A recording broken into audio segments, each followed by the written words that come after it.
सभी लोग हाथ जोड़ करके स्वाध्याय की कक्षा प्रारंभ करेंगे। नमो हरिहंताणं नमो सीताणं नमो आयरियाणं नमो वज्रायाणं नमो लोय सब सागुणं। जय बोलिए देवादिदेव प्रथम तीर्थंकर श्री आदिनाथ भगवान की। 24वें तीर्थंकर वर्धमान स्वामी महावीर भगवान की। शिव के प्रथम आचार्य साहित्य चक्रवर्ती आचार्य भगवान शांत सागर जी महान मुनराज की। अनंत अनंत सिद्ध परमेष्ठी भगवानों की। सभी को सादर जय जिनेन्द्र जय धू जगंदो जिनवाड़ी माता की। हम सभी लोग यहाँ ज्ञानदाना गुरुकुल के मिथिलापुरी तीर्थ क्षेत्र में प्रांगण में एक बार पुनः प्रतिदिन की भांति आज भी एकत्रित हुए हैं और हमारा स्वाध्याय निरंतर अनवरत रूप से आगे बढ़ रहा है। धीरे धीरे करके यह जो सम्यक कौमुदी ग्रंथ है उसमें से हम 36 नंबर पृष्ठ पर आ चुके हैं। यह ग्रंथ पेज गिन लेते हैं कितने, 235 पृष्ठ का ग्रंथ है। उस हिसाब से थोड़ी सी अगर स्पीड बढ़ाएंगे तो कुछ माह में यह ग्रंथ लगभग अपना पूरा हो जाएगा। परंतु बहुत दिनों बाद स्वाध्याय शुरू हुआ था इस बार पर्युषण महापर्व में 10 लक्षण में, तो इसलिए, और बच्चे भी कुछ छोटे हैं इस बार, बड़े टीचर भी हैं, ऑनलाइन भी बहुत सारे लोग संभवतः प्रतिदिन भैया जी डाल रहे हैं वीडियोस ऑनलाइन, तो काफ़ी सारे लोग ऑनलाइन भी वीडियो देख रहे हैं। तो धीरे धीरे करके जैसे जैसे आप लोगों का सम्यक दर्शन बढ़ता जाएगा तो कथा भी थोड़ा गति से आगे बढ़ेगी। शुरुआत में नए लोग काफ़ी हैं जिन्होंने पहले स्वाध्याय या नहीं किया है, तो कुछ विषय वस्तु जो शास्त्र में आ रही है उसको थोड़ा थोड़ा विस्तार पूर्वक आप लोगों को बताना पड़ रहा है।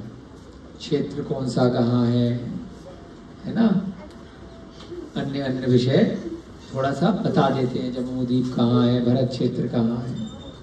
हमने अपनी जो PhD है, डॉक्टरेट है, वह वर्तमान विज्ञान की जो हमारा पांडुलिपि वाला ये जैन ग्रंथों में जो विज्ञान है, जिसमें मुख्यतः कॉस्मोलॉजी जिसको बोलते हैं, अंतरिक्ष विज्ञान, और उसके साथ साथ मनुष्य लोक इत्यादि, इसका तुलनात्मक अध्ययन उस पर किया है पिछले वर्ष। तो करणानियोग में हमारी विशेष रुचि है, परंतु साथ साथ करणानियोग सभी के समझ में इतनी आसानी से नहीं आता, हमें भी बहुत प्रयास अभ्यास करना पड़ा। तो उसका जो जड़ है, जो बेस है, वह प्रथमानियोग से ही बनता है, कहानियों के माध्यम से, कथाओं के माध्यम से। चाहे आप चरणानियोग का अध्ययन करें, द्रव्यानियोग का करें, चाहे करणानियोग का, तो जो बेस बनेगा वो प्रथम माने शुरुआत होगी यही कथा संग्रह से, कहानियों से। उसके बाद धीरे धीरे फिर आपका जब अभ्यास अच्छा हो जाएगा तो आपको करणानियोग, चरणानियोग अच्छे से समझ में आने लगेंगे, और अंत में जाकर के द्रव्यानियोग में आप आत्मानुभूति करने के लिए ध्यान इत्यादि भी बहुत अच्छे से लगा सकते हैं। तो यहाँ पर इसलिए थोड़ा सा स्लो चल रहे हैं, हमारी गति थोड़ी स्लो है, क्योंकि बहुत डिटेल में धीरे धीरे करके किस्से कहानियों में मनोरंजन के साथ साथ हंसते हंसाते हुए हम लोग यहाँ पर आगे बढ़ रहे हैं। आज कुछ लोग कक्षा में आपके गुरुजी इत्यादि नहीं है, 2-3 लोग, क्योंकि आज हमारे भी गुरु ब्रह्म सागर महाराज हैं, उन्होंने लाल मंदिर पे एक सम्मेलन रखा हुआ है, तो अभिषेक जी, रोहिताज जी आज वहाँ प्रातः काल से गए हुए, शाम तक 5 बजे तक चलेगा। उनमें से भी कुछ लोगों को जो आज की यहाँ की कक्षा सुननी होगी तो आप उन्हें वीडियो से सुनवा दें। वहाँ पर भी कुछ अच्छी बातें महाराज जी की सम्मेलन में सीखने के लिए गए हैं, है ना। और लाल मंदिर जहाँ पक्षी अस्पताल भी है चांदनी चौक, वहाँ पर सम्मेलन हो रहा है, महाराज श्री का वहाँ चतुर्मास चल रहा है। हम अपनी कल की कथा को अब धीरे धीरे आगे बढ़ा रहे हैं। 2 दिन यमदंड लोकपाल को हो चुके हैं। यमदंड लोकपाल अपने राजा यशोधन, जिसने 7 दिन की मोहलत उसको दी है मृत्यु दंड के लिए, उसको झूठे इल्जाम में फंसाया जा रहा है। तो वो पहले दिन समझा रहा है हंस की कथा कि ठीक है, आपका ज्ञान अनुभव हमसे ज्यादा है, विद्या आपके पास बहुत है, परंतु बुद्धि शायद कम है। डायरेक्ट तो राजा को नहीं बोल सकता, तो कहानी के माध्यम से कह रहा है विद्या अच्छी है या बुद्धि। बुद्धि का मतलब समय के हिसाब से उस समय आपको व्यक्ति का परीक्षण करना है कि वह सही है या गलत है। हो सकता है कि जो ज्यादा होशियार हो वह राज्य को हथिया लेता हो, परंतु हम ऐसे नहीं हैं। हमने आपके पीछे से अच्छे से इस राज्य का, प्रजा का संचालन किया, परंतु आपको फिर भी हम ऐसे लग रहे हैं कि हम बाद में आपको दिक्कत पैदा करेंगे। इसलिए आपने क्या किया, मंत्री और पुरोहित के साथ मिलकर के खजाने में चोरी कर ली, सामान इधर उधर कर दिया और हमको झूठा फंसा रहे हैं। ये चीज उसने बोली नहीं है, परंतु उसके मन में आ रहा है। तो इसलिए वो 7 दिन तक अलग अलग कहानियां सुनाने के लिए समय व्यतीत कर रहा है। तो 2 दिन की कहानी हो गई है। पहले दिन की क्या हुई है, हंस वाली, कि हंस के पास अनुभव ज्यादा था, इसलिए उसने क्या समझाया अपने बच्चों को कि यहाँ पर लता बढ़ रही है, खतरा है। बच्चों के पास ज्ञान बहुत था, पढ़े लिखे थे ना, बाहर स्कूल में पढ़ के आए थे अंग्रेजी माध्यम के, तो इसलिए उन्होंने अपने दादाजी को बेवकूफ समझा कि आप तो पढ़े लिखे नहीं हो, आप कौन सी कक्षा पास हो, ना MBA किया, ना CA किया, ना इंजीनियरिंग करी, है ना, ना वकालत करी, ना डॉक्टरी करी, और आप हमें बता रहे पेट दर्द के लिए क्या दवाई लेनी है ना, हिसाब किताब कैसे रखना है। पर आजकल क्या होता है, युवा बच्चे हैं, हम भी हैं, बहुत सारे हैं जो स्कूली कक्षा में, कॉलेज में जाकर के बहुत कुछ पढ़ लिए, माँ बाप को, दादाजी को कहते हैं आप पढ़े लिखे नहीं, आपको कुछ नहीं मालूम, परंतु उनके पास क्या है, बुद्धि है। समझ में आ रहा, हम भी पहली बार समझे इस कथा से आज, इतने वर्षों बाद हम भी 40-42 के हो लिए, CA भी कर ली, डॉक्टरी भी कर ली, उसके बाद विद्या और बुद्धि में फर्क इस ग्रंथ से हम एक्सेप्ट कर रहे हैं। पहली बार हमें परसों समझ में आया कि विद्या और बुद्धि में क्या फर्क है। समझ लिया अश्विन बेटा, विद्या का मतलब जो ज्ञान प्राप्त कर लिया, जो पढ़ लिख लिया, और बुद्धि का मतलब जो ज्ञान अर्जन किया अनुभव से। तो बूढ़े हंस का क्या है, बुद्धि ज्यादा है, ज्ञान है, और बच्चों का क्या है, विद्या ज्यादा है। अरे कुछ नहीं करेगी ये लता, जरा सी इसको तो हम देख लेंगे, और बाद में लेकिन लता जब मोटी हो गई तो उस पर चढ़ करके गरुड़िया ने जाल बिछा। तो एक ही मिलते जुलते शब्द में थोड़ा सा फर्क है विद्या में और बुद्धि में। तो यहाँ पर इस पहले दिन की कथा से हमने भी सीखा और आपने भी सीखा है, ठीक है। बुद्धि अच्छी है कि विद्या अच्छी है, तो क्या अच्छा निकला, अच्छा क्या अच्छा निकला, बुद्धि, है ना। जैसे तुम्हें हथकरघा आता है तो अब साथ साथ पढ़ाई भी कर रहे हो, अब तो हमारे पिताजी दादाजी इन सबको क्या हथकरघा बढ़िया आता है, उनको बेवकूफ नहीं कह सकते, उनको किसी अन्य विषय में भी बहुत ज्ञान होगा, है ना, अनुभव के आधार पर। अगले दिन की कथा क्या थी, वहां भी लेट पहुंचा, तो अगले दिन लेट पहुंचा तो राजा ने कहा भाई कहां घूम रहे, उनने कहा भाई कुम्हार मिला था। एक कुम्हार की कथा, कुंभकार की कथा किसी ने सुनाई, पालहड़ नाम था उसका। अब पूरी जिंदगी भर बेचारा गुफा में से मिट्टी लेकर के आता था और उस मिट्टी से सुंदर सुंदर बर्तन मिट्टी के चाक पे बनाता था। मिट्टी खोदते खोदते एक दिन पानी वानी ज्यादा हो गया होगा, तो वो उसका जो गुफा का मुख था थोड़ा सा ढीला हो गया, तो वहां से पत्थर वत्थर गिर करके हमारी कमर पे, उसकी कमर पे गिर गया पल्हाड़। अब वो उसी गुफा को कोस रहा है, इतने दिन से तुम हमारे पालनहार थे, तुम्हारी वजह से मिट्टी ले जा करके न केवल मैं अपने परिवार का पालन पोषण करता था, इसके अलावा मैं दान इत्यादि भी देता था। कोई भी मेरे दरवाजे पे आ जाए तो मैंने अच्छा पैसा इकट्ठा कर लिया था, मकान भी बना लिया, घर भी बना लिया, पुत्र वगैरह की शादी भी कर दी, और अब जो बचता था तो मैं उससे गरीबों की या कोई भी भोजन इत्यादि के लिए आ गया तो वो खाली आते जा रहा। तो मैं इतने अच्छे अच्छे काम कर रहा हूँ, फिर भी आज हे गुफा तू मेरी शरण की जगह मेरी भक्षण करने वाली बन गई, मेरी रक्षक की जगह मुझे तूने कष्ट दिया है ना, रक्षक ही भक्षक बन गया आज तेरी वजह से ही। अब वो कोस राज बनी बनी। अब वह जो यमदंड है इस कहानी के माध्यम से राजा को हिंट कर रहा है कि देखो इस कहानी से आपने क्या सीखा, कि रक्षक को कभी भी अपने प्रजा का भक्षक नहीं बनना चाहिए। तो हमने भी सीखा कि जो राजा है उसके ऊपर बहुत बड़ी जिम्मेदारी है, वह प्रजा पर अत्याचार ना करे। और प्रजा में कौन कौन आ गए, केवल ऐसे लोग नहीं आए प्रजा में जो राजा के लिए काम कर रहे हैं, जो राजा के सरकारी नौकरी कर रहे हैं, मंत्री हैं, बड़े बड़े पदों पे।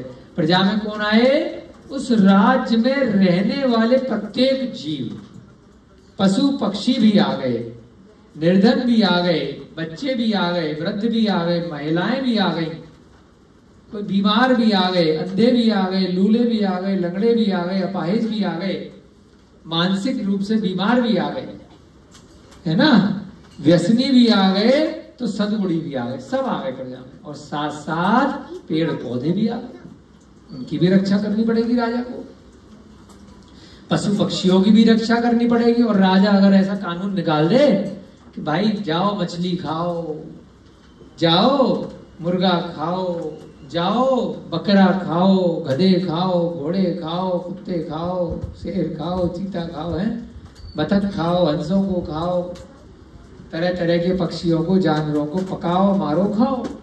अगर राजा ही उन सबके अगेंस्ट में, उन सबके विरुद्ध हो जाएगा तो बेचारे किसकी शरण में जाएंगे। तो वर्तमान में पंचम काल में हो रहा है, पहले भी ऐसे मांसाहारी अत्याचारी राजा पहले के कालों में भी हुए हैं, परंतु उनका समय ज्यादा नहीं चला। हम याद किसको करते हैं सुनी, कौन से राजाओं को याद करते हैं, राम को याद करते हैं ना, हैं जो आताताई राजा हैं, कृष्ण को याद करते हैं ना, जरासंध को कोई याद करता है, कंस को कोई याद करता है, रावण को कोई पूजा करता है, हैं बताओ किनकी पूजा करते हैं, अपन जिनके गुण अच्छे थे। आयु तो चलो दोनों की लगभग बराबर ही रही होगी, कोई थोड़ा पहले मर जाएगा, कोई बाद में मर जाएगा, लेकिन बाद का काल हजारों लाखों वर्षों तक भी, जब तक ये सृष्टि है, जब तक किसका चलता है, अच्छे राजाओं। आदिनाथ का नाम आज भी क्यों ले रहे हैं, महावीर का नाम आज भी क्यों ले रहे हैं, अच्छे राजा, तीर्थंकर बने, सब जीव जंतुओं का, सभी प्रजा का रक्षा करे, भक्षक नहीं बने। तो यहाँ पे यमदंड इस उदाहरण से कह रहा है, हे राजा आप क्षत्रिय हो। पहले भी हमने क्षत्रिय का मतलब बताया है, क्षत्रिय का मतलब क्या है, छत्र, जो छत्र देता है, छाता देता है, छाता बारिश से धूप से बचाता है। छाता ही अगर हथियार का काम करेगा तो वो छाता कहलाएगा या तलवार कहलाएगा, शस्त्र कहलाएगा। वो छत्र में और शस्त्र में जरा सा फर्क है, तरह तरह दोनों में आ रहा है। बंदूक में छत्र माने जो सहायता कर रहा है, रक्षा कर रहा है, क्षत्रिय माने रक्षक। और लोगों ने क्या करा, अरे हम तो सिंह हैं, हम तो ये जाति के, हम तो खाएंगे, घास फूस नहीं खाएंगे। अगर नहीं खाया मुर्गे को तो क्षत्रिय थोड़ी कहलाएंगे। तो ये भ्रांतियां अपनी पूरी जाति के प्रति, है ना, गलत भ्रांतियां लोगों ने अपने जिह्वा के इंद्रियों के वश में आकर के पैदा करी। थोड़े समय के लिए मांस खाया और भविष्य की असंख्यात वर्षों की आयु त्रियंच और नारकी में जाकर के कंफर्म है। जो एक बार भी जिसने यहां रहकर मांस खाया है, एक बार भी जीवन में, उसको चाहे बाद में कितने सुधर गया, बाद में कितना भी सुधर गया, नियम है, नरक जाना पड़ेगा। आज सुबह हम पढ़ रहे थे मेरु मंथर पुराण, तो एक रत्नायुध राजा का उदाहरण आया। कौन से राजा का? रत्नायुध। बड़े अच्छे से उसने खूब मांस खाया पूरे जीवन में, जैन कुल का था, खूब मांस वास खाया, खूब सारी चीजें करी। बाद में जाकर के थोड़ा सा बोध हो गया तो क्या ले ली? दीक्षा भी ले ली। अगले जन्म में स्वर्ग भी चला गया, उसके बाद फिर मनुष्य बना और फिर नरक घूम कर गया। हमारे समझ में नहीं आया कि ऐसा क्यों हुआ। फिर हमने पेज पलटे वापस, तो समझ में आया कि भाई उस समय की दीक्षा का फल मिल गया उसको, जा वही स्वर्ग घूम कर गया और बाद में वह नारायण बना।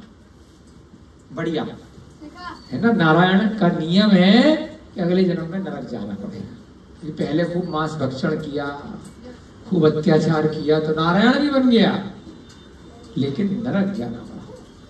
क्यों? पहले बहुत आनंद लिया था ना, मांस खा खा के, बोटी शूटी, खूब मुर्गे वर्गे खाए दुनिया भर के, तो फल मिला। तो कभी भी अगर आपने मांस जीवन में खाया है, उतनी बार उस पशु पर्याय में या तो जाओगे, उतनी बार मारे जाओगे, काटे जाओगे, खाए जाओगे, या फिर सीधे डायरेक्ट इतनी बढ़िया जगह, उससे भी बढ़िया सुपर जगह नरक की, वहां जाकर के 33 सागर की आयु। मिनिमम आयु कितनी है नरक में? 10,000 वर्ष मिनिमम है। एक बार घुस गए तो मिनिमम आयु है 10,000 वर्ष और अधिकतम है 33 सागर। समझे? 10,000 तो अभी तो कितने दिन खा लोगे नॉनवेज? 100 साल की आयु में रोज खा लोगे 365 गुना 100, रोज तो नहीं खाओगे, 10, 20, 50, 100, 200, 500 बार। और वहां कितने दिन के लिए कंफर्म जाओगे? 10,000 वर्ष तो। और उसके बाद जैसे जैसे बढ़ेगी 1 सागर, 2 सागर, 5 सागर। जिनका ग्रंथ पढ़ रहे हैं ना अपन, भगवान महावीर के सबसे बड़े चेले थे राजा श्रेणिक। कौन थे? राजा श्रेणिक, जिन्होंने प्रश्न पूछ करके ग्रंथ जिनकी वजह से आया है। 60,000 प्रश्न पूछे। क्या किया उन्होंने? एक मुनि महाराज के गले में मजाक मजाक में सांप डाल दिया। 7वें नरक। कौन सा नरक? 7वां नरक। 33 साल किया। बाद में पहुंच गए समुद्र में भगवान महावीर के चेतना की वजह से, तो थोड़ा डिस्काउंट मिला। जैसे जेल में जाकर के खूब कैदी यहां से गया तो उम्र कैद मिल गई या आजीवन। भाई बाहर ही नहीं आना, खतरनाक आदमी है। वहां जाकर के खूब झाड़ू पोंछे लगाए, खूब धर्म करा जेल में जाकर के, या जेल में जाने से पहले। तो क्या मिला? चल भाई अब बहुत साल हो गए, तो जेलर को दया आ गई। आगे उसने चिट्ठी लिखी कि चलो 10-15 साल में इसको छोड़ दो, अब सुधर गया है, संत बन गया है। ऐसे ही राजा श्रेणिक संत बन गए, फिर भी नरक से छुट्टी नहीं मिली। जेल में टाइम कम कर दिया। कितना टाइम? कितना टाइम कर दिया शास्त्री जी? कितना टाइम? 84,000 वर्ष। ऐसे टाइम कम नहीं कि 15 साल में आ जाओ। अभी भी कितने टाइम तक रहेंगे? 84,000 साल। क्यों? कितने साल रहेंगे? 84,000। थोड़ा सा संत बन गए तो कम तो कर दिया, क्योंकि गलत काम। नृग्रंथ मुनि महाराज के गले में पहले तो सांप को मारा, हाँ, बेमतलब में सांप जा रहा था, उसको मारा, तो हिंसा करी। उसने क्या बिगाड़ा था? है कितना दूर 33 साल अपने को ये नहीं सीखना है कि जैन कुल में जन्म ले लिया, स्वाध्याय कर लिया, कंफर्म टिकट मोक्ष होगी, नहीं है। काम करने पड़ेंगे जैनियों वाले। जैन कुल में जन्म लेकर के शराब पियोगे, मांस खाओगे, जीव हिंसा करोगे, अंडा खाओगे, आमलेट खाओगे, केक पेस्ट्री खाओगे। अरे केक पेस्ट्री खाने में क्या जा रहा है, पिज्जा खाने में क्या जा रहा है, चिकन बर्गर खाने में अंडे का, अरे क्या दिक्कत है। केक में तो अंडा चलता ही है। वो जो बिस्किट विस्किट आते हैं बाजार के मिल्क केक वाले बढ़िया से, अरे उसमें तो एला हुआ है, बिस्किट विस्किट में तो सब खा रहे हैं। अरे लिखा है उसमें, लाल मार्क लग रहा है। अरे सब खा रहे हैं, मन कर रहा है चॉकलेट और ये सब खाने का, अंडा वंडा सब चल रहा है, कोई दिक्कत नहीं है। कभी कभी साल 2 साल में 2-4-6 महीने में पार्टी वार्टी में शराब चलती है भाई, नहीं पिएंगे तो दोस्त कैसे बनेंगे। जाओ घूम करके आओ, नरक बनाते रहो दोस्त हैं। नरक में गुरु और चेला दोनों जाएंगे, जिसने पिलाई और जिसने पी। कोई दिक्कत थोड़ी। देख आओ, अगर भाई बात में विश्वास नहीं है, ग्रंथ में विश्वास नहीं है तो रोज जो भी वीडियो में सुन रहे हैं, जो कहें कि नरक और स्वर्ग ये केवल इंसान को डराने के लिए हैं, ये मूर्ख बनाने के लिए, किसने देखे ये भाई। मैंने कब कहा, खुद ही देखे आओ जाकर के, अगर बहुत बड़ा शौक है तो, कि सब झूठ है इसमें, इतने ग्रंथ सब डराने के लिए, मूर्ख बनाने के लिए। और भैया पागल हो गए, मेरे को क्या दिक्कत है। हाँ पागल हो गए। बहुत लोग बोलते हैं, कल हम गए थे कहीं पे परसों, चर्चा चली 2-3 घंटे इस विषय पे। अरे किसने देखी है, यहाँ वहाँ खा रहे थे बैठ करके वही चिकन बर्गर। कुछ लोग पार्टी चल रही थी, चुपचाप देख रहे थे, कोई बात नहीं, तैयारी हो रही है आगे की। हम मुस्कुरा रहे थे, आराम से चल रहा है बढ़िया से। आ रखे थे, पार्टी चल रही थी, तरस आ रहा था, दया आ रही थी। क्या करें, करुणा भाव है, लेकिन क्या समझाएं। समझाने का प्रयास किया। अरे किसने देखा, कहाँ देखा, क्यों देखा, अरे सब यही है। फिर हमने कहा चलो मधुमास मदरा 3 चीजें मत लिया करो। तो एक व्यक्ति बोले बाकी तो सब ठीक है, मधु नहीं खाता कम से कम। मैंने कहा चलो इतना तो छोड़ा, कोई बात नहीं। मैंने कभी जीवन में मधु नहीं खाया है व्यक्ति, ये बोला कोई बात नहीं, मत। कहीं भी जाएं अपन सम्यक दृष्टि लोग, जैसा भी माहौल है, जैसे भी लोग हैं, अपने विचारों से जब भी मौका मिले प्रेरित करें। कब कर पाओगे, जब स्वयं में वो गुण होंगे। स्वयं खा रहे हो तो दूसरों को क्या बताओ। तो अपनी क्या प्रेरणा है, यहाँ ग्रंथ से हम जो भी सीख रहे हैं, बच्चे बूढ़े जवान भविष्य के जो बड़े होने वाले हैं, वह ये जो यमदंड कोतवाल राजा को सिखा रहा है, तो हमें क्या करना है, खुद भी सीखना है और आगे भी सिखाना है। अब तीसरे दिन उसी प्रकार जब यमदंड राजा के फिर लेट गया थोड़ा सा, 9 बजे का ऑफिस का टाइम है, लंच के बाद पहुंचता है। कितने बजे, 12 बजे, 1 बजे। अगर सुबह सुबह पहुंच जाएगा तो झूठ पकड़ा जाएगा। इतनी जल्दी कैसे कहानी सुने आया। आराम से सो सागर, उसको कोई किसी को पकड़ना तो है नहीं। रोज चोर तो उसे पता है, राजा है, पुरोहित है और मंत्री है। एक की खड़ाऊ मिली थी, एक का जनेऊ मिला था, एक का जो है अंगूठी मिल गई थी। उसे टाइम पास ही तो करना है वहां जाकर के 7 दिन।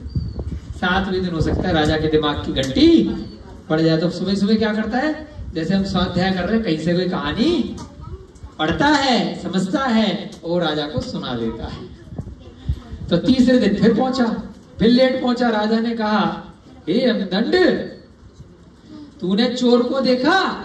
उसने कहा, हे देव, कहीं भी चोर नहीं दिखा।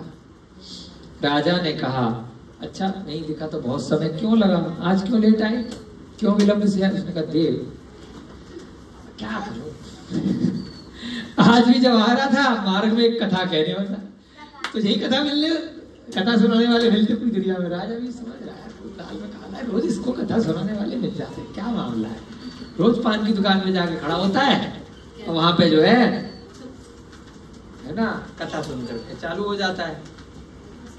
तो क्या चला कि मार्ग में एक कथा कहने वाला कथा कह रहा था।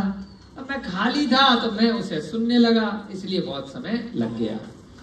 राजा ने कहा, चलो मैं भी खाली बैठा हूं, क्योंकि मेरा अभी टारगेट है तेरे को निपटाना है। 7 दिन में, और मुझे कोई टारगेट नहीं है, मैं भी खाली तू भी खाली, बाकी तो जहाँ पे राज का जो काम काज है चलता रहेगा, है ना। चल तू कथा सुन। राजा ने कहा वह कथा मेरे आगे कहो। यमदंड ने कहा तथास्तु। सुनो, तथास्तु माने चलो अच्छा बताओ। सुनिए, पांचाल देश के वर शक्ति नगर में राजा सुधर्म रहता था। रास्ते में किसी ने मुझे ये कथा सुनाई है, मैंने याद कर लिया, आपके लिए सुना रहा हूं।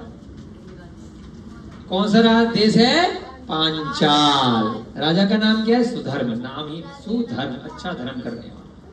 वह परम धार्मिक और जैन धर्म के अनुसार चलने वाला था। खूब धार्मिक था और बढ़िया से जैन धर्म का पालन करता था। याद रखना थोड़ी देर के लिए, रोज एक बोर्ड रख दिया करो। मेरे भैया डेली रखते थे, जैसे मोटा मोटा कुछ वर्ड लिखवाने होते ना, तो बोर्ड पे मार्कर से, जिससे बच्चों को बड़ों को याद है। नाम, देश का नाम पांचाल, राजा का नाम सुधर्म। सुधर्म, अच्छा, सु माने अच्छा, धर्म माने धर्म। वो कैसा था? जैनी था, आपके हम सब की तरह। उसकी स्त्री का नाम था जिनमती। नाम भी क्या था? जिनमती। वाह। वह भी राजा के ही समान परम धार्मिक और जैन मत को धारण करने वाली थी। स्त्री भी हमारी स्त्री की तरह जैनी थी। आपकी भी जैनी से शादी हुई है ना? चलो बहुत बढ़िया, तालियां हमारे अमन भैया के लिए, है ना।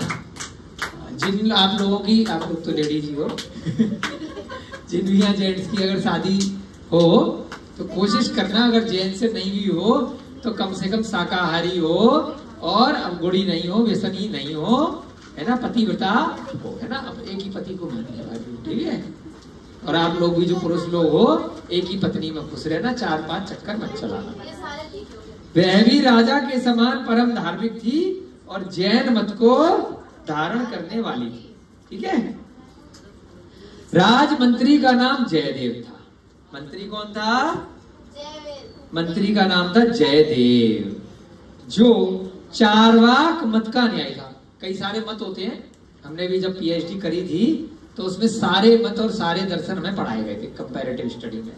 बुद्धिस्ट था, चारवाक था, वैशेषिक था, न्यायिक था, है ना, बहुत सारे मत, ये सब पढ़ाए थे। 15-20 मत कंपैरिजन होता था ना, तभी तो आप पीएचडी रिसर्च करोगे। तो उसमें एक चारवाक मत भी आया था। तो जो मंत्री था वो किस मत का पालन करने वाला था? चारवाक। उसकी स्त्री का नाम विजया था। अब अपने आप ही तो जरूरी थोड़ी सब जैन है, लेकिन सीख रहे हैं एक दूसरे से, अच्छे अच्छे लोग हैं सब, सारे धर्मों में, सारे मतों में अच्छी चीजें आई हैं। परंतु मोक्ष मार्ग के लिए अगर आपको कल्याण करना है, संसार चक्र से निकलना है, तो फिर जैन मत है। संसार मार्ग के लिए सारे मत हैं। जैन मत के अंदर संसार में भी आप खुश रह सकते हो, हम भी तो संसार चला रहे हैं ना, और साथ साथ आगे के लिए कल्याण मार्ग पे जाने के लिए आपको क्या करना पड़ेगा? आपको गृहस्थ आश्रम को त्याग करके आपको क्या करना पड़ेगा? सन्यास का मार्ग, वानप्रस्थ आश्रम, आपको महाव्रती बनना पड़ेगा। जो महाव्रती नहीं बन सकते उनके लिए घर में क्या छूट है? अणुव्रत धारण करो, प्रतिमाएं धारण करो, जैसे हमने भी ले रखी है ना घर में रह करके 5 प्रतिमाएं। तो 10 साल से हमने भी ले रखी, 10 वर्ष हो गए लगभग। तो घर में रह करके भी आप अणु मात्र छोटे नियम 11 प्रतिमा तक धीरे धीरे करके ले सकते हो। तो आप गृहस्थ जीवन का, संसार का मार्ग भी पूरा करो अपना, अंत में जाकर के समाधि संलेखना धारण करो। अगर आपके भाव बन जाए, आपकी आयु थोड़ी सी, आप वृद्ध हो जाओ, या यहाँ से आप निवृत्त हो जाओ सांसारिक मार्ग से, तो महाव्रती बन के आप, निर्गत मुनि बन के, या स्त्री है तो माताजी आर्यका इत्यादि बन के आप आगे बढ़ो। तो दोनों चीज दी है जैन मत के अनुसार, कि संसार भी चलाओ, चक्रवर्ती बनो, राजा बनो, महाराजा बनो। भगवान महावीर राजा थे, आदिनाथ राजा थे, पार्श्वनाथ राजा थे, 24 के 24 तीर्थंकर राजा थे। कोई हमारा की तरह तो थे नहीं परेशान हाथमा है। रत्नों की वर्षा होती है जब तीर्थंकर का जन्म होता है, तो राजकुल में ही राजकुमार के रूप में जन्म होता है। 15 महीने तक करोड़ों करोड़ों रत्न प्रतिदिन गिरते हैं, 9 माह के गर्भ के, और उससे 6 महीने पहले से 15 महीने तक, है ना। तो ये सारा 6 माह और तो 15 महीने और 6 15 महीने आगे की उसकी। तो ये राजा होते हैं। तो गृहस्थ जीवन में भी बड़े खुश रहते हैं जैन मत वाले, क्योंकि किसी को दुखी नहीं किया, परेशान नहीं किया, तो खुश रहेंगे, मस्त रहेंगे और खूब राजपाट करेंगे। खूब लोग कहते हैं जैन मत के अच्छे पालन करने वाले इतने अमीर के पिछले जन्म से उन्होंने कल्याण के मार्ग पे बढ़े हैं, व्रत लिए, नियम लिए, सबने संयम लिया है, अच्छे कुल में, अच्छे धनवान कुल में पैदा होते हैं। और आगे भी उसको, जिसको वापस नीचे जाना है तो खूब शराब पीता है, मांस खाता है, व्यभिचार करता है, वो नीचे चला जाता है। और जिसको पता है कि मैं जैन कुल में क्यों आया हूँ, वो क्या करता है, फिर आगे जाकर के महाव्रतों को धीरे धीरे धारण करता है और फिर कल्याण के मार्ग पे बढ़ता है। तो नियम क्या है? सबसे पहले शराब, मांसाहार, सप्तव्यसन, 5 प्रकार के पाप, हिंसा, झूठ, चोरी, कुशील, परिग्रह और 4 प्रकार की का जो कषाय हैं उनको छोड़ो और सप्तव्यसन। फिर धीरे धीरे करके स्वाध्याय करो और आगे बढ़ो। तो यहाँ पे क्या बताया है कि चारवाक मत का अनुयायी था, उसकी स्त्री का नाम था विजया। विजया भी अपने पति की तरह चारवाक मत को मानने वाली थी। चारवाक मत को विजया और उसका पति जयदेव मानते थे, है ना। आपके पति का नाम भी जयवीर है ना, जयवीर और जयदेव है।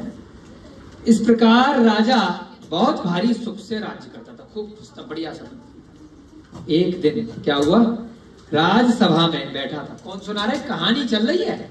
कौन सुना रहा है कहानी?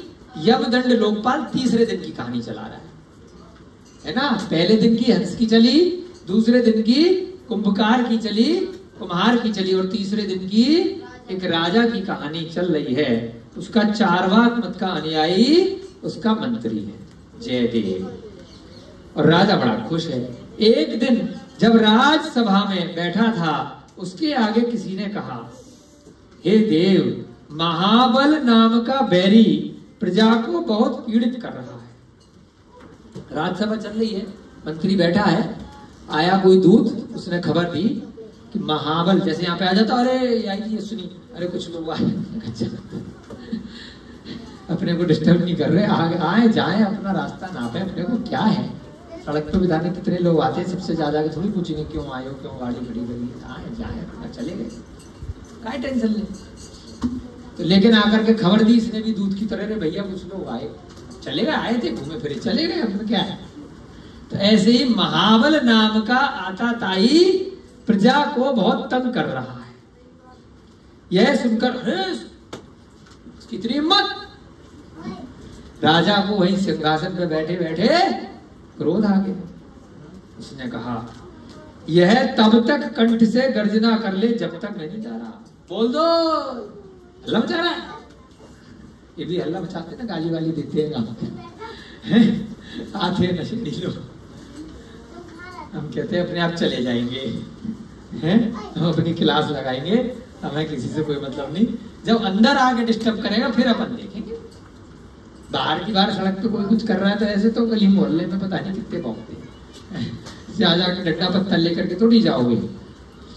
तो जब तक यह उसको जाकर के बोल दो अपने कंठ से, हल्ला मचा ले, गर्जना कर ले, जब तक मैं नहीं आ रहा, धमका दो उसको। राजा ने कहा, मैं जिस किसी के ऊपर शस्त्र बंधन नहीं करता, मैं खाली पीली टाइम पास किसी के ऊपर, बच्चों को लगा लिया, बेटा तरीके से बिठाओ, ये क्या कर रहे हैं? खाली एक दो लोगों का काम है, ये लेडीज लोगों का, ये क्या कर रहे हैं बच्चे?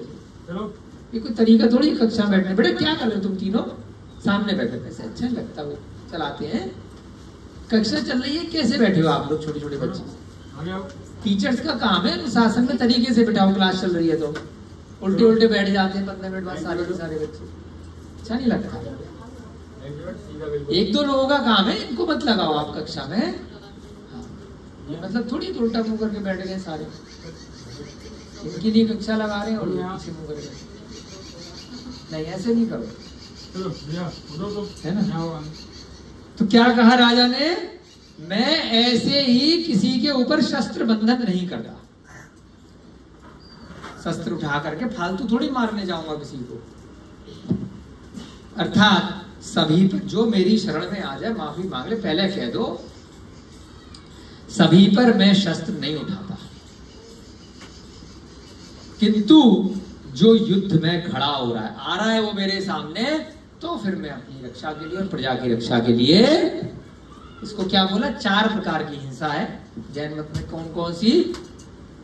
पहली हिंसा संकल्पी हिंसा, संकल्प भैया ना अपने यहां। दूसरी हिंसा विरोधी हिंसा। तीसरी हिंसा उद्योगी हिंसा। और चौथी हिंसा आरंभी हिंसा। बीच बीच में चीजें आती हैं तो अपन जो पढ़ते हैं उनको आपको सिखाते हैं। पहली बोलो संकल्पी, दूसरी विरोधी, तीसरी उद्योगी, चौथी आरंभी। 4 में से 3 हिंसा गृहस्थ वाले हम और आप, राजा महाराजा, हम व्यापारी, तुम स्टूडेंट कर सकते। 4 में से 3 हिंसा कर सकते हैं। कौन कौन सी? विरोधी। विरोधी का मतलब विरोधी सामने से कोई मारने के लिए आया तो बचाव तो करोगे, उसको धक्का तो लगेगा ही, पहले से वार नहीं करना, नियम है। समझे बेटा? विजय, आप जानकर के बस खाली पीली किसी की जमीन पे कब्जा करना है, किसी का पैसा हड़पना है, किसी राज्य को अपने अधिकार में मिलाना है, किसी का रुपया पैसा स्त्री धन दौलत है ना अपने लालच में देखा नहीं जा रहा कि उसके पास मुझसे ज्यादा कैसे है, तो इसको क्या बोलते हैं? संकल्पी हिंसा। संकल्प करके दूसरे को जाकर के आगे जाकर के गाली देना, मारना, थप्पड़ मारना, अपशब्द कहना, तो क्या कहलाता है?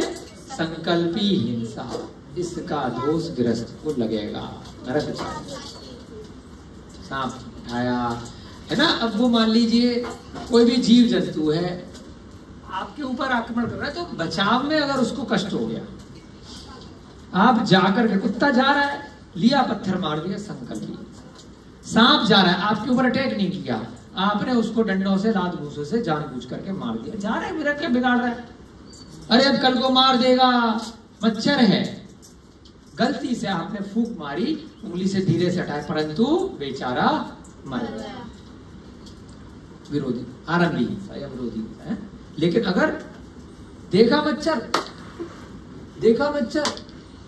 रैकेट ले लिया, आजकल आ रहे हैं, बेमतलब में लगा दिया, बटन दबा दिया, धे धे धे पट पट पट पट, जितने मच्छर रैकेट लगा के मारोगे, नियम है उतनी बार नरक या त्रिंच, उतनी टाइम्स पूरा जीवन काटना, पट पट हो गए वहां, पूरे के पूरे ऊपर से लेके नीचे तक दबा करके मारे। कोई वाहन चलेगा आपके ऊपर, छिपकली है, सब कैसे पहुंचे हैं? जादू से नहीं पहुंचे हैं कि वो बेचारे पूरे जीवन छिपकली में ही रहने वाली है, सांप की पर्याय में रहने वाले, मच्छर में रहने वाले, सब मनुष्य थे। जितने भी जल के अंदर जीव हैं, जितने भी अग्नि के अंदर जीव हैं, भूमि के अंदर जीव हैं, पेड़ पौधे जितने खड़े हैं, जितने भी अग्नि के अंदर जीव हैं, सब मनुष्य रहे विजय बाबू। सब जितने भी कबूतर यहाँ घूम रहे, जितने भी पक्षी यहाँ घूम रहे, जितने गधे घोड़े बकरे, सब पिछले जन्म में मनुष्य, गारंटी से। पशु क्यों बने? पशुओं पे अत्याचार किया, दूसरे का मनुष्य पर्याय में पैसा लेकर के मारा, मायाचार किया। अब किसके यहाँ जाकर के पशु बने? किसका मार ढो रहे हैं? जिसका पैसा मारा था। नियम आया, ग्रंथ में आया, मैं अपने मन से नहीं बता रहा। नियम से वह पशु उसके घर में जाकर के पैदा हो जाएगा जिसका पैसा मारा था। अब वह पैसा, भाई वो भी मर गया हजारों साल पहले, अब वो तो उस घर में है नहीं। अब वो व्यक्ति जिसका पैसा मारा था, वो जहां पर जाकर के मनुष्य इत्यादि मरा होगा, तो उसके घर में गधा घोड़ा बैल बकरा उसका मार ढो करके वो पैसा चुकाएगा पूरा जीवन, गारंटी है। अपने मन से मैं कुछ नहीं कह रहा हूं, बिल्कुल साफ बता रहा हूं, पढ़ा हुआ हूं। तो वो आपका पैसा चुकाएगा उस रूप। कैसे चुकाएगा? क्योंकि आपने मायाचारी करी, दूसरे का पैसा मारा है। तो हमको क्या करना है? मारो, खूब मारो बेटा, ये सुनिए, कोई दिक्कत नहीं है। जितने भी बच्चे सुन रहे, जितने वीडियो से सुन रहे, खूब पैसा दूसरे का मारो, खुली छूट। अरे मरने के बाद किसने देखा है, देख लेना। यहाँ क्या कह रहे हैं? महाबल नाम का बैरी आया है, राजा क्या कह रहा है? मैं खाली पीली किसी को नहीं मारता, बेमतलब में। लेकिन जो युद्ध में आकर के सामने खड़ा हो जाता है और अपने देश का कांटा बन जाता है, मेरी प्रजा के ऊपर अटैक कर रहा है, मैंने तेरा क्या बिगाड़ा? प्रजा का ले गया उठा करके सामान, आता था ना वो डाकू आते हैं, धड़ धड़ धड़ धड़ धड़, तैमूर, बहुत सारे नाम आते हैं ना, पूरा मंगल सिंह, और ये वो डाकू आ रहे हैं, लूट करके ले जा रहे हैं। तो राजा एक बार आके तो दिखा, अब नहीं छोड़ूंगा, मेरी प्रजा के बाहर तो कुछ कर रहा है, मेरी बाउंड्री के बाहर तो जाकर के खाली पीली नहीं मारूंगा। अगर मेरे लिए मेरे देश का कांटा है तो वह अवश्य ही राजा के द्वारा निराकरण करने के, अब नहीं छोड़ूंगा। जो शस्त्र लेकर के युद्ध में खड़ा है अथवा जो अपने देश के लिए कांटा स्वरूप बन गया है, राजा उसी पे शस्त्र चलाता है। राम ने भी मारा रावण को, मोक्ष गए। हनुमान ने भी मारा, जाने कितनों को, मोक्ष गए हैं, भगवान बने। समझ रहे हो? उनको मनुष्यों को मारने का भी दोष नहीं लग रहा है। कभी भी राम ने एक उदाहरण नहीं है, एक चींटी को भी मारा। मनुष्य हजारों मार दिए, किन मनुष्यों को मारा? जो उनके ऊपर आक्रमण करने आए, उनकी पत्नी को उठा करके ले गए हैं, सीता को उठा करके ले गए। तो सीता को छुड़ाने के लिए गए, शांति से पहले दूत भेजा, हनुमान को भेजा, दूतों को भेजा, शांति से दे दो, एक भी आदमी को नहीं मारूंगा। सुग्रीव कितने सारे दूत भेजे तरह तरह से, लेकिन नहीं दे रहा है। मंदोदरी समझा रही है कि दे दो, तुम्हारे चक्कर में हम सब मारे जाएंगे। बलदेव है वो, है वो ऐसा ही आदमी नहीं है, पागल हो गए हो। मंदोदरी रो पीट रही है, समझा रही है, नहीं मान रहा। क्यों? विनाश काले विपरीत। खुद भी मरा, पूरी की पूरी लंका को मरवाया, सारे सैनिकों को मरवाया, सारे बच्चे को मरवाया, अपने सारे भाइयों को। 2 ही भाई बचे, कुंभकर्ण, विभीषण, तीनों को अकल आई, तीनों ने जाकर के दीक्षा ली। एक करके खड़ा होते है ना, चले गए मोक्ष। कुंभकर्ण भी में विभीषण सॉरी चला है, भगवान बन गया कुंभकर्ण। भाई की बात नहीं मानी, मर गया, मर जा भाई। कुंभकर्ण भगवान है। क्यों? क्योंकि भैया तुम तो निपट गए। क्यों बच गया? राम ने जीवन दान दे दिया, बांध करके ले गए थे राम कुंभकर्ण, सर्प वाले बाण से बांध करके ले गए। लक्ष्मण ने बहुत कहा छोड़ेंगे, मारेगा। राम ने कहा नहीं, युद्ध समाप्त हो गया है, मैं राम हूं, तेरी तरह लक्ष्मण नहीं हूं, मैं राम हूं, छोड़ इसको। अब युद्ध खत्म है, चाहे मारे मुझे। आजाद कर दिया कुंभकर्ण को राम ने। लक्ष्मण ने कहा जो हुक्म भाई साहब। डर डर के है कि इसको पे जैसे ही पता चलेगा कि रावण को हमने मार दिया, पागल हो जाएगा। लेकिन राम ने कहा नहीं, युद्ध समाप्त, अब छोड़ो, देखी जाएगी जो होगा। कुंभकर्ण ने क्या किया? तुरंत राम की शरण में आ गया। बात खत्म, मेरा भाई गया, कोई बात नहीं, मुझे शरण दे दो और जा करके दीक्षा ले। अब नहीं, क्या कमाल का आदमी है राम, ऐसी थोड़ी है। अभी क्या राम के नाम की लड़ाई हो रही है, पढ़ कोई नहीं रहा उनको। पढ़ो पद्म पुराण, पढ़ो है पौंचरी पद्म चरित, तब पता चलेगा कि राम राम क्यों है। खाली लड़ने के लिए नहीं है कि राम मंदिर बनाएंगे, मारेंगे इसको उसको, दुनिया भर। पढ़ो पढ़ो, सम्यक कौमुदी क्या है गुण सम्यक दृष्टि के, तब जाकर के उसमें से 1% भी लेने का प्रयास करो। और जिसने गलत काम किया उसके अवगुणों को छोड़ो। तो यहां महाबल जो आताताई है और जो राजा है सुधर्म, क्या कह रहा है दूत को कि मेरे राज्य में आया है, अब नहीं छोड़ूंगा, कह दो भग जाए, जिस रास्ते आया है उसी रास्ते भग जाए। अगर प्रजा को तंग किया तो मेरा धर्म है प्रजा की रक्षा करना, क्षत्रिय हूं, नहीं छोड़ूंगा।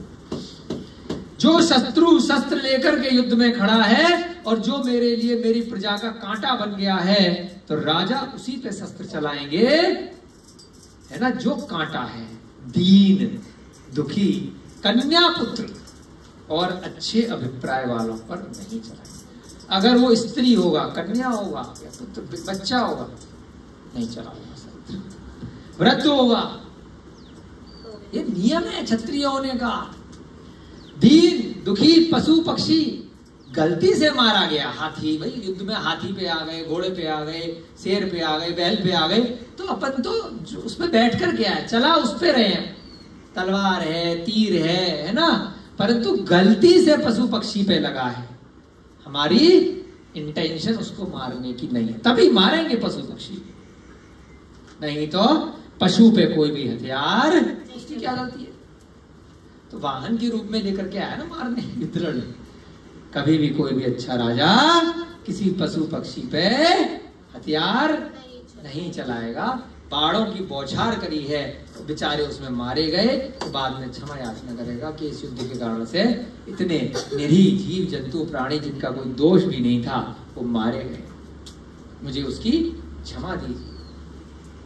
दीन दुखी पे नहीं मारूंगा, कन्याओं पे हथियार नहीं उठाऊंगा, और अच्छे अभिप्राय वाले जो शरण में आ गए, अच्छे हैं, जाओ यार छुट्टी, निकल जाओ। सैनिक भी अगर घबरा गए, उल्टे पांव और भाग गए, तो भागते हुए वो अच्छा राजा कभी भी पीछे से वार आया था आक्रमण करने के लिए, लेकिन उल्टे पांव अगर भाग रहा है, डर गया है, तो जो डर गया उसके ऊपर कभी भी अच्छा राजा बार तीर नहीं चलाएगा, बंदूक नहीं चलाएगा, तो फिर वो संकल्प को उसका दोष लगेगा। तो ये सब चीजें सीखो कि जो मार रहा है, जिससे आपको डर है, तभी तो आप उसे मारोगे अपने बचाव के लिए, नहीं तो ग्रस्त जीवन में संकल्प हिंसा। वो बेचारा भाग गया, डर करके भाग गया, जान बचा करके भाग गया, आप उसको घर से पकड़ करके लेके आ रहे हो, पीछे पीछे भाग रहे हो, भाग गया, शरण में आ गया, माफी मांग रहा है, आप ज्यादा से ज्यादा जेल में डाल दो कि झूठ बोल रहा होगा, कल को मेरे लिए दिक्कत करेगा, है, कारावास की सजा दे दो, मारना क्या है। इसके सिवाय दुष्टों का निग्रह और शिष्टों का पालन करना ही राजा का धर्म है। क्या कहा, दुष्ट है उसको निग्रह, उसको हटाएंगे, और शिष्टों का पालन करना, जो अच्छे लोग हैं उनका पालन पोषण करेंगे। अपन भी कहते हैं शराबी आया है, गलत आदमी आ गया है, जा यहां से, मार नहीं रहे हम, कोई हमें जेल थोड़ी जाना है ना, हम उसको क्या कर सकते हैं अपने अधिकार क्षेत्र में कि यार यहां मत काम, अपना तुम कहीं मत। दुष्टों का निग्रह और शिष्टों का पालन करना ही राजा का धर्म है। सिर मुड़ाना और जटा धारण करना, सिर मुड़ा लिया है ना, जटा रख ली, पागल बना रहे हो लोगों को, या उसका सिर मुड़ा दिया, गधे पे बिठा के घुमा रहे हो, ऐसा थोड़ी है निग्रह। ऐसा विचार कर राजा ने अपने शत्रु महाबल के ऊपर चला, चलो तो आ गया ना, दूत कहने के लिए आया है, प्रजा पे अत्याचार कर रहा है। कौन सुना रहा है, यमदंड कहानी सुना रहा है, रास्ते में लेट क्यों हुआ हो, ये कहानी सुना रहा है। कहानी से वो बार बार वहीं आएगा कि अच्छे राजा को प्रजा की रक्षा करनी है, मैं भी तो प्रजा हूं, मैं, आप बाकी प्रजा की रक्षा कर रहे हो, मैं यमदंड। तो कहानियों से अपने ऊपर समझाने का प्रयास कर रहा है। मैं डायरेक्टली आपको नहीं बोल सकता कि आप मेरे को झूठा फंसा रहे हो, मैंने चोरी नहीं करी है, चोर आप हो। अगर मैंने ये बोल दिया कि राजा की खड़ाऊ मिली है, तो राजा है, प्रजा कुछ भी क्या है, अच्छा मेरी खड़ाऊ वहां जाकर के रखे है, मेरे को चोर बोल रहा, अभी दूंगा फांसी, 7 दिन का टाइम नहीं है। कौन कर लेगा राजा को, इसलिए राजा से पंगे नहीं ले रहा, उसका हृदय को जागृत कर रहा है, तो उसको दया आ जाए कैसे भी करके। कि मैं भी तेरी प्रजा हूं भाई, मैं तेरा कुछ नहीं बिगाड़ा, मुझे मृत्यु दंड मत दो। हैं? तो इसलिए तीसरे दिन क्या कह रहा है कि राजा का धर्म है शत्रु से प्रजा की रक्षा करना और युद्ध में उसे जीत कर आना। तो अब राजा ने क्या किया, महाबल के ऊपर चढ़ाई कर दी और युद्ध में उसे जीत कर तथा उसका सर्वधन छीन कर बड़े हर्ष के साथ अपने नगर को आ गया, उसको हरा दिया। राजा ने, जो सुधर्म राजा था, उसने महाबल को जाकर के हरा दिया और वो यहाँ लूटने के लिए आया था, उसका भी लूट करके ले आया। ज्यादा होशियार बनता था, है? अपने नगर को आ गया और राजा ने अपनी सेना के साथ नगर में प्रवेश किया। तो प्रवेश करते ही क्या कहानी है, नगर का मुख्य द्वार गिर गया। क्या समझा रहा है कि जब आप यहाँ पर आए थे तो यमदंड को आपने सुना कि जो नगर के लोग हैं मेरा गुणगान कर रहे हैं, इसलिए मेरे बारे में आपने गलत अवधारणा बना ली कि मैं आपके लिए नुकसान करने वाला हूं, जबकि मैं ऐसा नहीं हूं।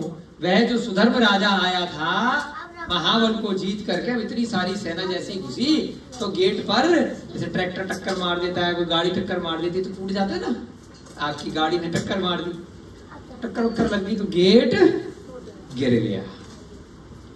उसे गिरा देख करके राजा ने कहा अरे अपशगुन हो गया, अपशगुन हो गया। तो वो अंदर नहीं गया, अपशगुन समझ करके वापस लौट के चला गया और नगर के बाहर ही अपने तंबू लगा लिए, टेंट लगा लिया कि ये गेट गिरना अपशगुन है, हम तो जीत करके आए, अभी कुछ दिन बाहर ही खाएंगे पिएंगे सोएंगे जब तक गेट ठीक नहीं हो जाए। पंडित जी से पूछेंगे क्या ये सब शगुन का मतलब है ना।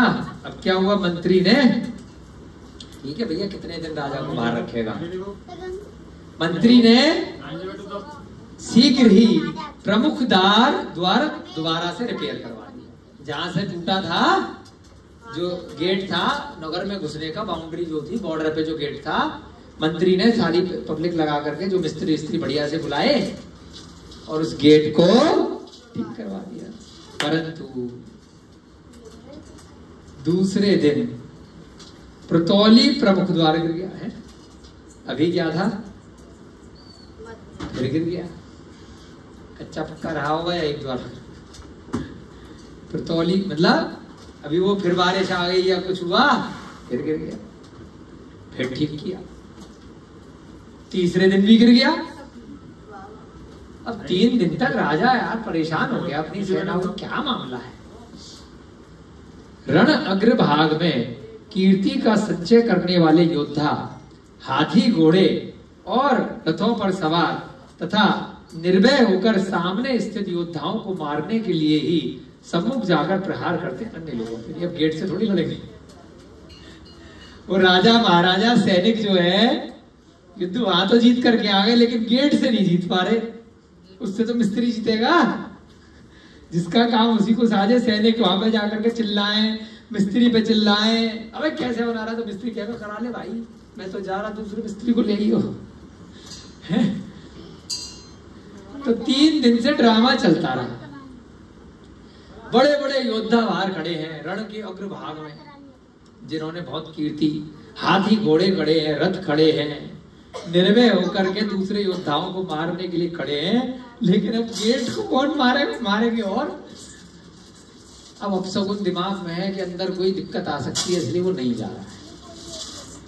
तदनंतर अब बाहर ठहरे हुए राजा ने मंत्री से पूछा, मंत्री इस प्रकार प्रमुख द्वार बार बार क्यों गिर रहा है भाई, है? अब ये स्थिर कैसे हो सकता है, तभी जाएंगे भाई जब थोड़ा ठीक ठाक हो जाए, ऐसे नहीं जाएंगे। मंत्री ने कहा, पता किया, पंडित जी को बुलाया, अपने हाथ से एक मनुष्य को मारकर,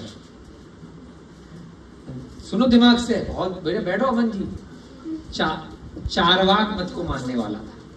तो जैन मत में और चारवाक में फर्क समझ में आएगा इस लाइन से, क्योंकि उसकी मान्यता क्या थी, बलि दो, है खाओ पियो। मंत्री के काम में तो निपुणता, हिसाब किताब में, राजा को जीत दिलवाने में, राजनीति में, इसमें तो कुशल था।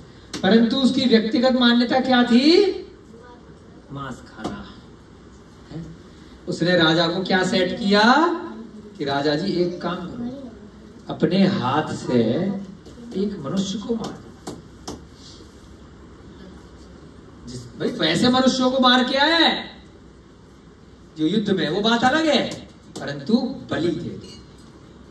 क्या सिखा रहा है मंत्री?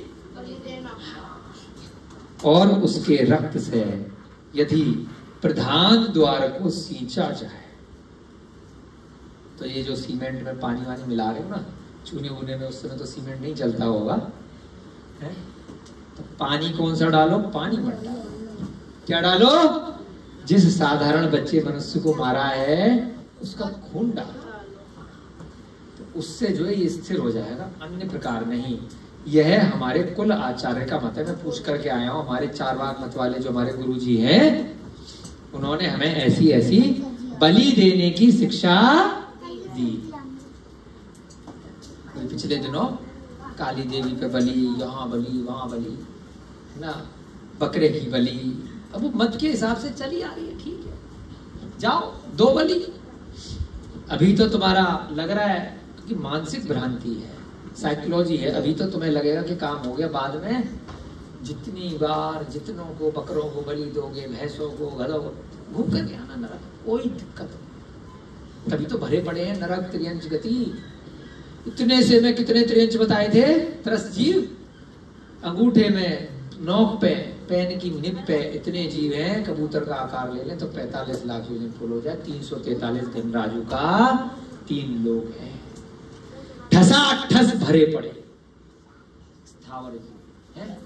इतनी सी में जो है खाली कहां से आए? सब मनुष्य बन के निकले हैं, सब सारे की सारे। हम भी कोई अपन को घमंड अभिमान थोड़ी, हम भी तो वहीं से आए हैं। कोई ऐसा थोड़ी, अगर वहां से नहीं आए होते तो सम्यक दृष्टि अधिकतम 10 भव में मोक्ष चला जाता है। काहे के लिए अटके पड़े? सब 30 जीवों में से 30 गति में से निकले हैं। हम भी मच्छर मक्खी कीड़े मकोड़े सब छिपकली है ना, गटर के भी कीड़े बने, शराब के अंदर भी सारे काम हमने भी किए पिछले जन्मों में। खूब पी होगी, खूब खाया होगा, तभी तो फंसे हुए हैं। न पीते न खाते तो फटाफट फटाफट 8-10 भव में काम हो जाता। कहाँ बैठे होते? सिद्धि शिला पर। यहाँ थोड़ी बैठे होते, कहाँ फाड़ रहे होते माइक के आगे हैं। और अभी भी डर बना हुआ, पता नहीं कोई भी गलती हो गई हो। अभी भी हो ही रही है ना, तभी तो इतना आता है, बार बार उपसर्ग आते हैं हमारे ऊपर, आपके ऊपर, सबके ऊपर। क्यों आ रहे हैं? क्योंकि बहुत पाप किए, इस भाव में भी पापों की लिमिट क्रॉस कर रखी है। और अभी भी प्रतिदिन जाने अनजाने में गृहस्थ आश्रम में रोज करने पड़ रहे हैं। दाल रोटी सब्जी के लिए, संस्था चलाने के लिए प्रतिदिन खूब पाप आज भी कर रहे हैं, है ना। तो उनकी भी फल है और पिछलों का भी इकट्ठा हो रखा है दुनिया भर का। तो क्या कहा है यहाँ पर? हैं? चारवाक मत वाले मंत्री ने क्या पट्टी पढ़ाई कि कुलाचार्य से पूछ करके आया हूं, एक आदमी की साधारण अपनी प्रजा में से किसी को पकड़ो, टाइम बलि दो, खून निकालो निचोड़ करके उसका, है मिक्सी में डाल करके पूरा, और उससे जो है ये द्वार को सींच दो। यह सुनकर जैन मत का पालन करने वाला था, सुधर्म पत्नी भी जिनमती थी। उसने कहा जिस नगर में जीव घात किया जाता है उस नगर से मुझे प्रयोजन भारी है। ताली बजाओ राजा के। मेरे को ऐसा राज्य नहीं चाहिए, तंबू में ही रह लूंगा बाकी जिंदगी, लेकिन किसी मनुष्य को, किसी बकरे को, किसी मुर्गे को तेरे कुलाचार ने बताइए मानने दे, मेरे को यही ठीक हूं। जिस नगर में जीव घात किया जाता है उस नगर को आज से छोड़ा। कितनी बड़ी बात कह दी, सीखो। मेरी बुआ थी, उनका देहांत हो गया, उनको अस्थमा की प्रॉब्लम हो गई। मेरठ में कोई आए अरे गारंटी से ठीक हो जाएगी। मछली को मुंह में डाल करके उसके अंदर दवाई डालेंगे, बस निकाल लेंगे, मर जाऊंगी। मछली को नहीं डाल। उसके बाद 30-40 साल जिंदा रही है। नहीं क्यों मार रहे हैं? मैं ही तो मरूंगी। मुझे ध्यान है, मैं ज्यादा बड़ी बात, मैं 10-12 साल का था, 42 साल का, अभी 2 वर्ष पहले उनका ध्यान था, पूरी आयु पर गया, कुछ नहीं हुआ। लाइन लगती है उस पंडित के यहाँ आज भी मेरठ में। मछली में कोई दवाई डाल करके मुंह में से डाल करके निकालता है, लेकिन वो मछली मर जाती है।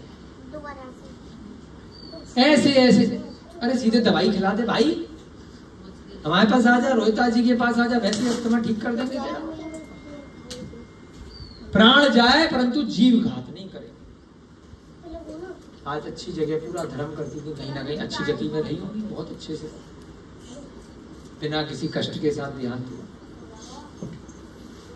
है ना। लेकिन इतनी सी भी मछली नहीं मारी। मेरे सामने की घटना इसलिए याद आ गई, खूब समझाया, अरे तुम तो जीवित रहोगे। नहीं, यहाँ क्या लिखा है? जिस नगर में जीवघात किया जाता है, मैंने आज से ही वो नगर ही छोड़ दिया। जाओ, जहां मैं हूं मैं यही नगर बना लूंगा। मेरे लिए तो यही टेंट नगर है। उस स्वर्ण से मैं क्या करूंगा जिससे कान कट जाए। ऐसा सोना कान में पहन करके क्या करूंगा जिससे मेरा कान कट जाए। यहां एक भी जीव अगर मेरे नगर में घुसने के लिए अगर मर रहा है, मुझे ऐसा नगर दी जाए। राजा ने कहा मंत्री को, जो अपना हित चाहता है उसे हिंसा नहीं करनी चाहिए। जो प्राणियों के घात से धर्म की इच्छा करता है, वह अग्नि से कमलवन, सूर्यास्त से दिन, सर्प के मुख से अमृत, विवाद से धन्यवाद, अजीर्ण से निरोगता, कालकूट विष से जीवित रहने की इच्छा करता है। जो प्राणी के घात से सोचता है कि धर्म है, जो बलि दे करके सोचता है कि धर्म है, जो मांस खा करके सोचता है वो पागल है। अरे बुद्धि लगा, जैसे पहले ही बताया ना कि बुद्धि अच्छी की विद्या। आज भी हमारे बहुत मुस्लिम दोस्त हैं जो कोई बलि नहीं देते, बहुत हिंदू दोस्त हैं जो धर्म का पालन करते हैं, बलि नहीं देते, मांस नहीं खाते। उनके घर में बंगाल में खूब मांस खाया जाता है। नहीं, बुद्धि लगाते हैं, वे अपने जो कुल की चली आ रही प्रथा को नहीं मान, अपनी बुद्धि लगा रहे हैं। तो यहाँ क्या कह रहा है राजा? जो प्राणियों के घात से धर्म की इच्छा करता है, वो क्या सोच रहा है कि अग्नि से कमल का वन में कमल लगेंगे, अग्नि से वन जलेगा या क्या होगा? पुष्प आएंगे या जलेगा? जलेगा। उल्टी खोपड़ी के हैं वो, अग्नि लगा रहे हैं और सोच रहे हैं कि पेड़ पौधे निकलेंगे। सूर्यास्त से सोच रहे हैं कि दिन निकलेगा, शाम को सोच रहे हैं कि सूरज आएगा, और सर्प के मुख से अमृत निकलेगा। जो ये सोच रहे हैं कि बलि दे करके मेरा जीवन अच्छा हो जाएगा, मेरा बच्चा सुखी रह जाएगा, कहीं से पकड़ करके ला करके किसी को बलि दे दूं, मेरे जीवन में खुशहाली आएगी, मुझे धन आएगा, मुझे संपत्ति आएगी, मेरी नौकरी लग जाएगी, मेरी शादी हो जाएगी। और किस काम से? वहां जाकर के देवी पे या वहां जाकर के बलि दिया। इसलिए ये ग्रंथ है, सब ऐसे अच्छे ग्रंथ पढ़ो, ऐसे उल्टे सीधे ग्रंथों को मत पढ़ो जहां बलि प्रथा सिखाई गई है। यही सम्यक दर्शन है, सिखा रहा है, यही सम्यक दर्शन है, इसलिए सम्यक कौमुदी नाम रखा। इसलिए इतने आराम आराम से पढ़ा रहे हैं, एक एक दिन में एक एक लाइन, एक एक पेज है। थोड़ा सा समय रह गया, ये वाली बात खत्म करते हैं। जो लोग प्राणी घात से धर्म मान रहे हैं, वो लोग बुद्धिहीन है। क्या सोच रहे हैं कि सर्प के मुख से अमृत निकलेगा, उसको इकट्ठा कर करके पी लो बेटा। सर के मुख से क्या निकलेगा? जहर निकलेगा, विष निकलेगा।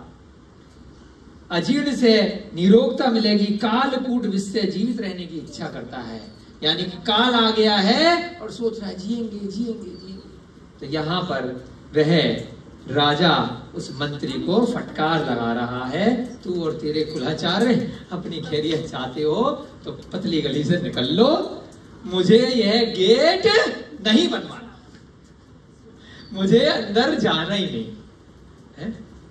कितनी बड़ी बात है। तो ऐसे ही पक्का होना है अपने धर्म। परीक्षा होती है, है कि बलि देगा कि नहीं देगा। उसकी परीक्षा चल रही है, उसके सम्यक दर्शन की परीक्षा चल रही है। उस परीक्षा में हमारे साथ भी पूरे जीवन में ऐसी कोई मौका आए, ऐसा कोई अवसर आए, कितना भी कोई व्यक्ति बोले कि एक मच्छर को मार के तुम्हारे को ये चीज मिल जाएगी, एक कीड़े को मार के ये मिल जाएगा, नहीं।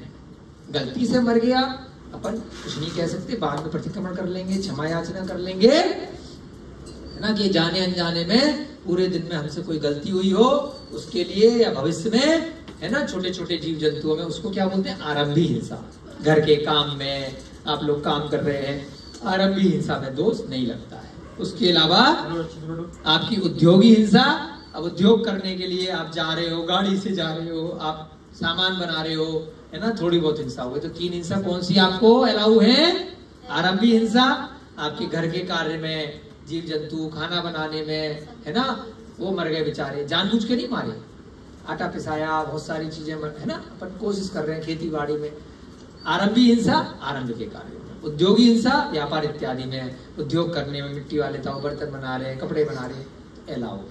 विरोधी हिंसा, दूसरा आया है, अब हटाया है, तब मारा गया। रावण मारा गया, दोष नहीं लगा रावण को, क्योंकि वो गलत आदमी था, है ना। कंस मारा गया, दोष नहीं लगा, तो विरोधी हिंसा। सजा किसमें है? संकल्पी हिंसा में, खाली पीली जाकर। ये संकल्पी हिंसा है, जो बलि है।